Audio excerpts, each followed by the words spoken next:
Hey everybody, this is Oscar from the Side Hustle Playbook, and unfortunately that day has come.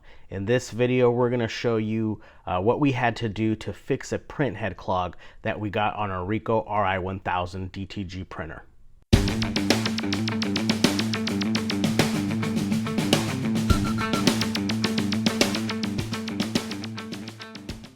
Hey everybody, well, it looks like our luck finally ran out on us. We ended up with a clogged white nozzle on our print head for our Ricoh 1000 or RI 1000. Now, for you folks out there that may not have a DTG printer, one of the things you always have to be careful with is, your ink.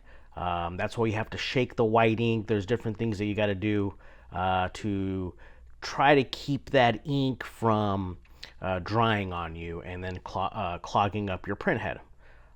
So you do your weekly maintenance, you do all the different things, you shake your inks.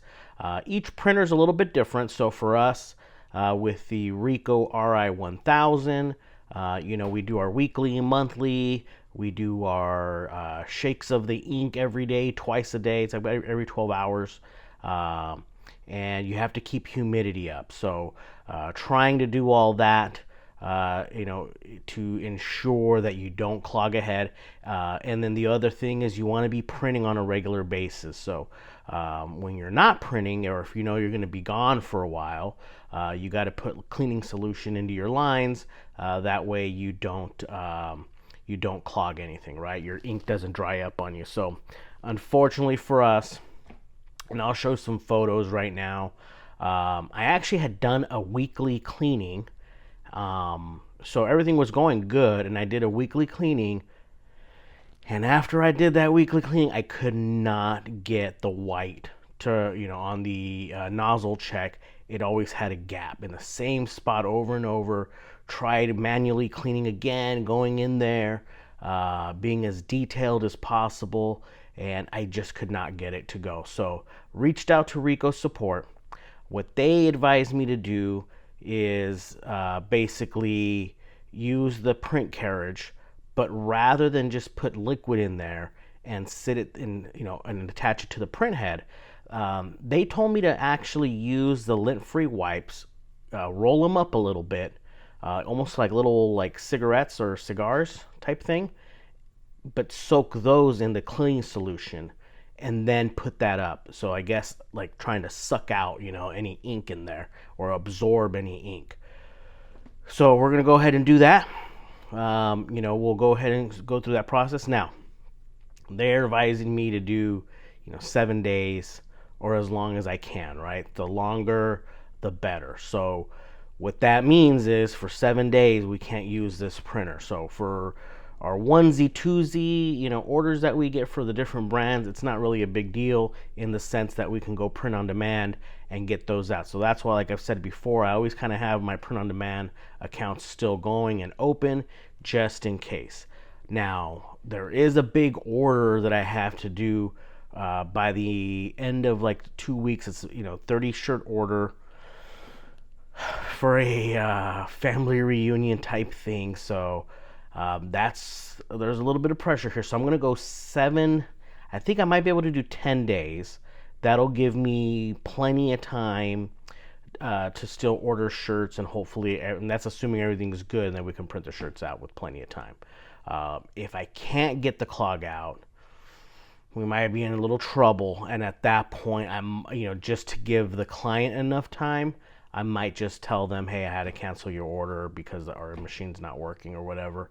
I'm going to be honest, but I want to give them enough time to find somebody else and not get charged, rush fees or anything like that. So, yeah, I mean, this is the struggle, right? I love the fact that we can print stuff on the fly, and I love the fact that we can, do onesie, twosie orders and get better margins and stuff. But this is the stress part that can get a little heavy sometimes, if you will, just because you got to do this, and hopefully we can get this going again. But we'll go through this. We'll go through the process. So it's going to be over a few days.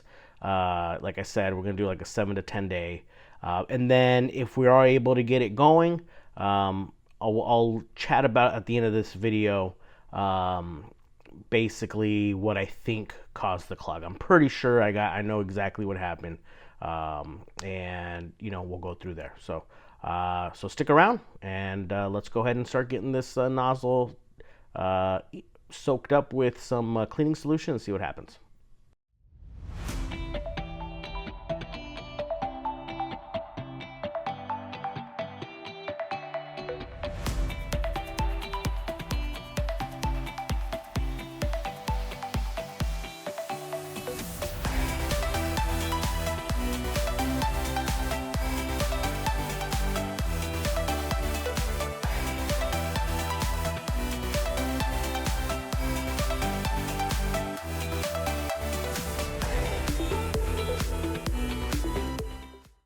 Alright, so we're going to fold this into fours, basically create four squares.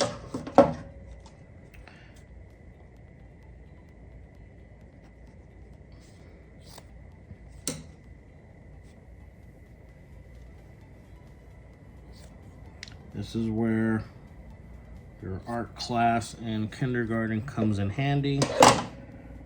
But what we're going to do is I like to just put a little bit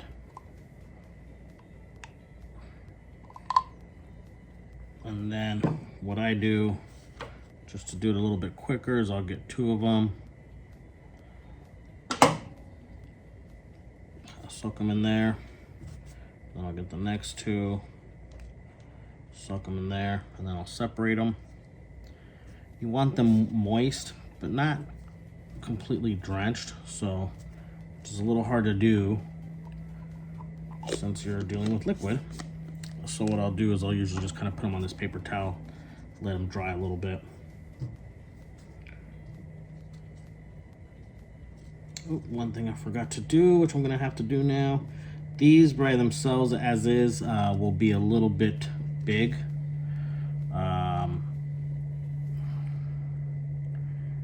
So what I do is I just kind of put them together, and I usually do this before I soak it. My mistake.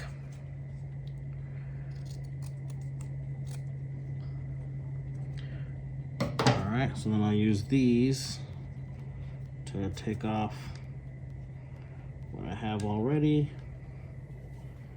And then you roll them almost like you're rolling a cigar or something else.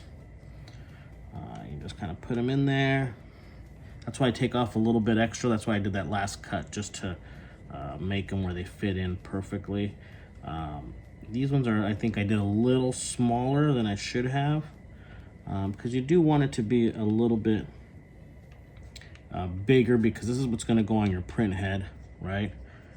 So you want it to be kind of hitting on the print head and absorbing, trying to get that clog out. So, it's one of those things where there's not like a perfect way to do this. But the more you do it, this is what now, I think day 2, day 3. We're gonna go, I have to go on a trip, so I'm gonna probably do a total of almost, I think like 14 days by the time this is all done. But let's go ahead now. Now that we're done, we're gonna put it back in. All right, now that we have it done, we're gonna, goes right into, slot right here. Do not force it.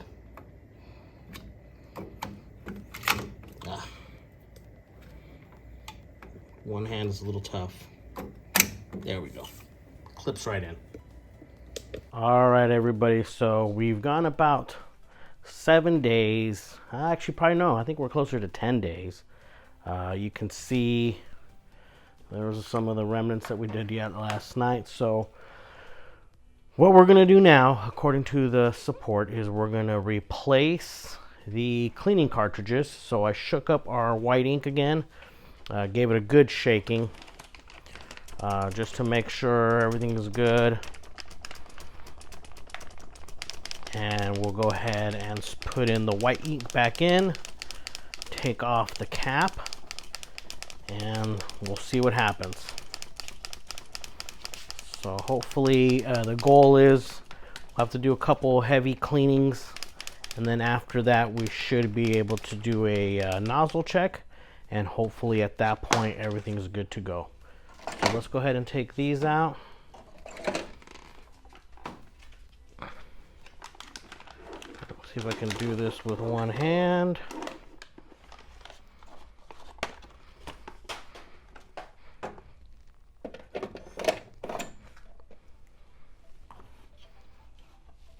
And then we'll go from there. Let's do the next one.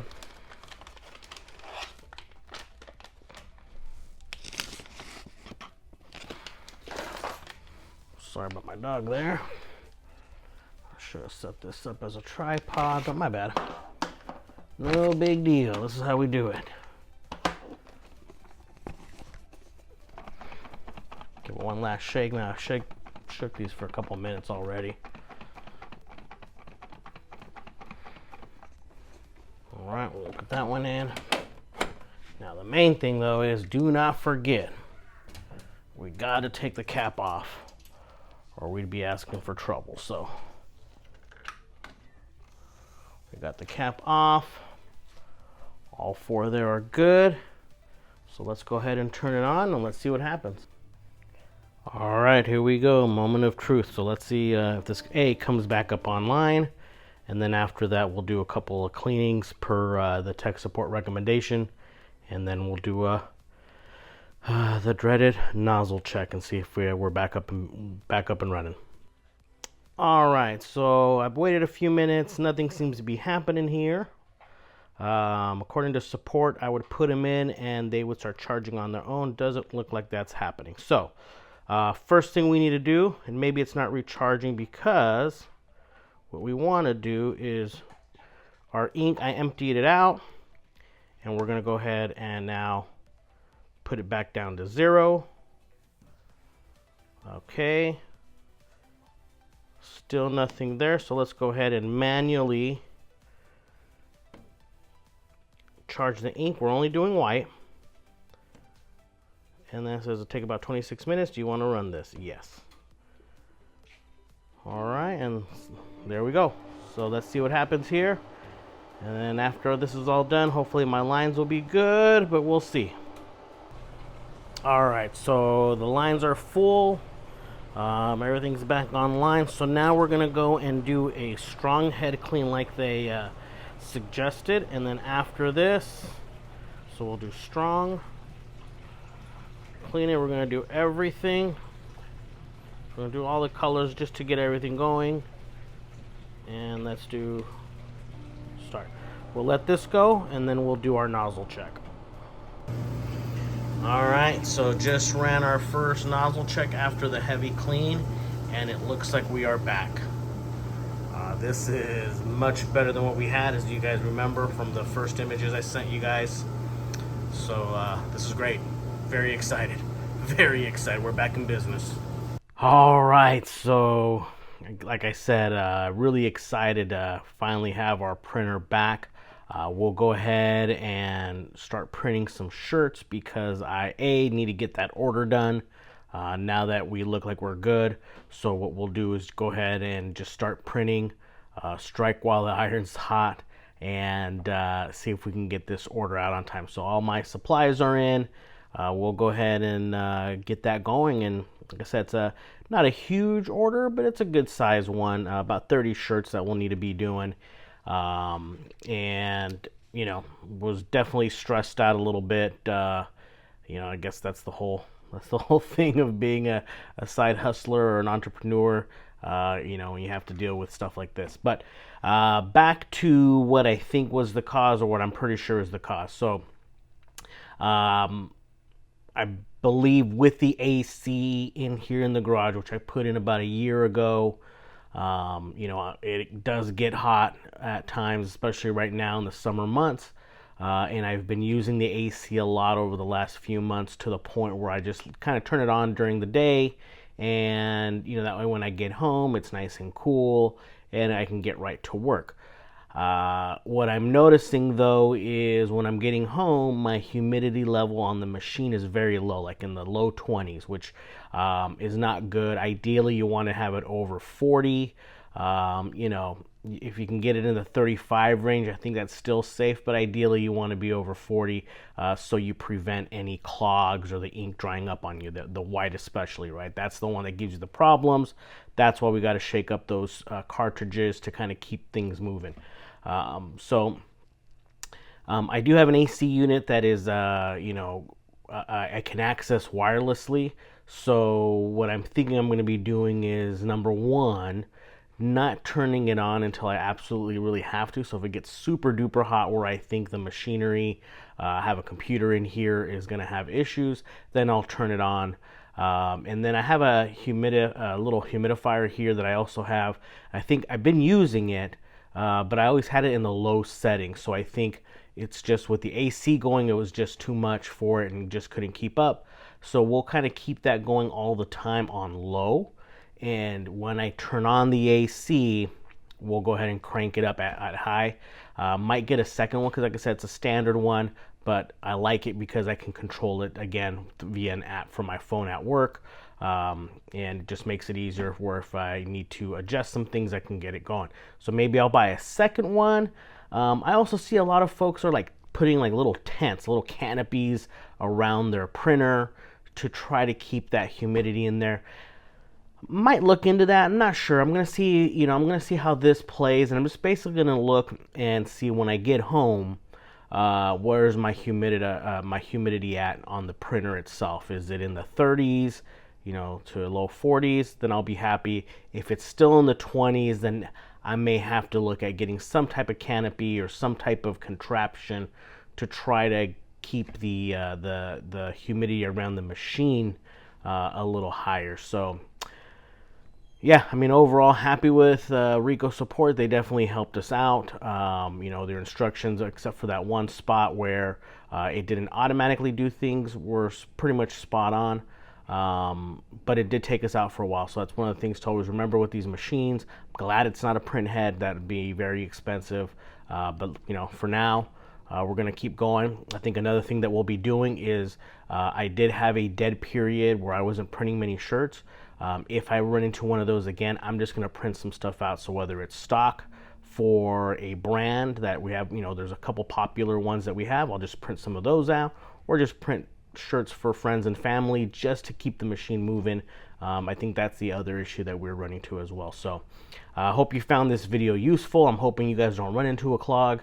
Keep your moisture up, keep printing, and you can reach out to me anytime. Appreciate all the questions. Happy to help. I'm not an expert, but I'll do my best and give you at least what I have done in my experience. So reach out to us at SideHustlePlaybook.biz. And I do have a newsletter, so if you want to join that, it's free. Give out latest information of stuff that I'm doing as far as in my business, and then I'll also give out any type of digital assets that I'll create for you guys that you can use on products, sublimation, all that good stuff. So until next time, we'll see you guys later.